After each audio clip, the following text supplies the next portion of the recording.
क्रांती news, आवाज सर्वसामान्यांचा।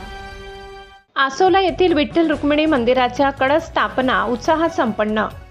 नेर तालुक्यातील आसोला या गावात गावकऱ्यांनी सामूहिक एकतेचे दर्शन देत श्री विठ्ठल रुक्मिणी मंदिराचे कळस स्थापना करण्यात आली आणि भाविकांनी त्यांचा आनंद साजरा केला।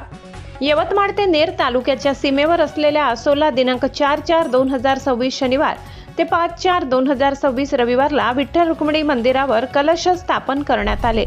गावातील सर्व लग्न झालेल्या बहिणी मुली यांची वर्गणी व पूर्ण गावकरी मंडळींकडून वर्गणी गोळा करून कलश स्थापन करण्यात आले। सर्व लग्न झालेल्या मुली बहिणी जावई यांना गावात बोलावून त्यांना पुरणपोळीचा पाहुणचार व सोबत विठ्ठलाची मूर्ती 1 पीस शेला देऊन सन्मानित करण्यात आले। हा कार्यक्रम सर्व गावकरी मंडळींकडून करण्यात आला। सर्व गाव पाहुणे मंडळी 3000 लोकांचा एकत्र पुरणपोळीचा कार्यक्रम करण्यात आला।